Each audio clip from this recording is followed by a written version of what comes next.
Greetings, ladies and gentlemen, boys and girls. This is the news beat presented to you by Ladies Like. Follow the beat from the studio to the street. Info with the flow keeps you sharp and in the know. Sit back, relax, enjoy the news. Follow.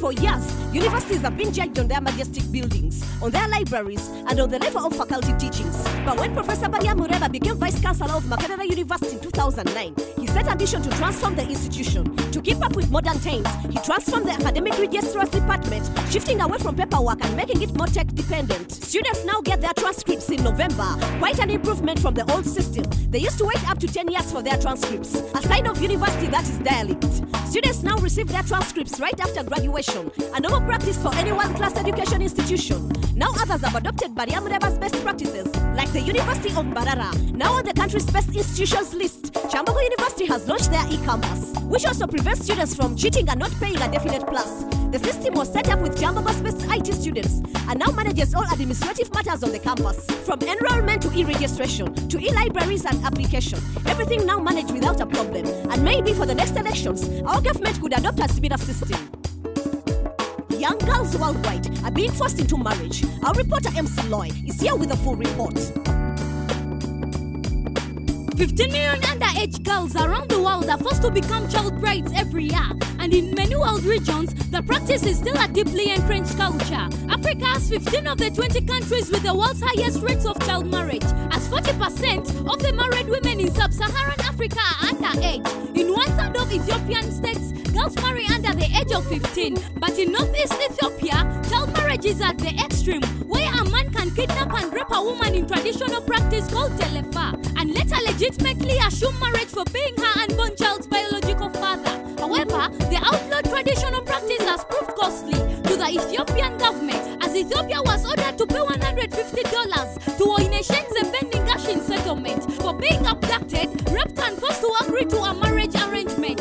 In 2003, Aberu Nugusi was convicted for abducting and raping Zeben at the age of 13, but this conviction was overturned because Zeben could not prove that she had been a virgin. In 2007, Equality took the case to the African Commission of Human and People's Rights, as local avenues of justice had failed to yield any positive results.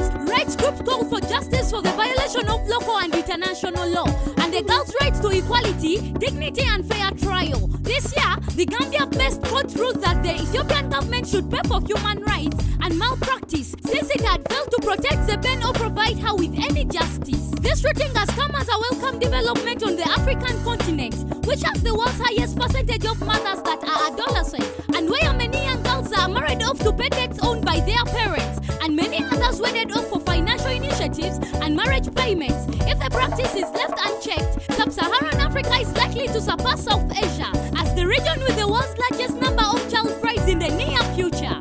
I'm MC Loy, reporting for Newsbeat. Thank you, MC Loy, for that report. Happiness worldwide is also being measured. Our reporter Jess Santino is here with a full report. The World Happiness Report, which is sanctioned by the United Nations, measures happiness of citizens of 157 countries under the prevailing conditions.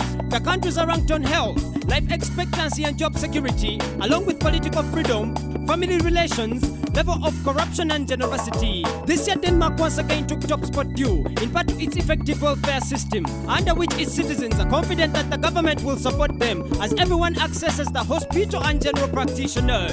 The students have free education and monthly grants for up to 7 years. Although Scandinavian countries dominated the top 10 on the rankings, 8 of the 10 least happy places to live were occupied by African countries, and Afghanistan and Syria were the other candidates in the bottom entries. Mauritius was the highest ranked African country on the list. The Indian Ocean island came at number 66. Although Somalia is not a country many think of when it comes to happiness, after enduring over 2 decades of war and lack of basic services, it surprisingly emerged as the happiest country in the sub-Saharan Africa. The researchers said that high generosity and social support were the major contributing factors. All East African member states found themselves in the bottom half, as Burundi emerged as the least happy country on earth. Sub-Saharan Africa has had the lowest happiness average of the last 3 years. The rich are earning more and the poor are earning less, as the world countries to grapple with multiple humanitarian and economic crises. I'm Jay Sentino, reporting for Newsbeat. Thank you, Jess Sentino, for that report.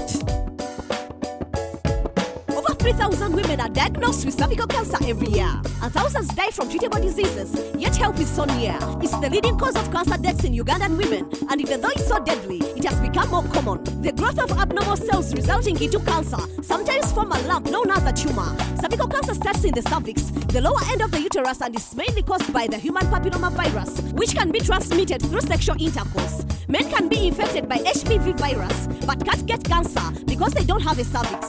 It only affects women, and those over 30 are more at risk. But there are other things that put you at risk.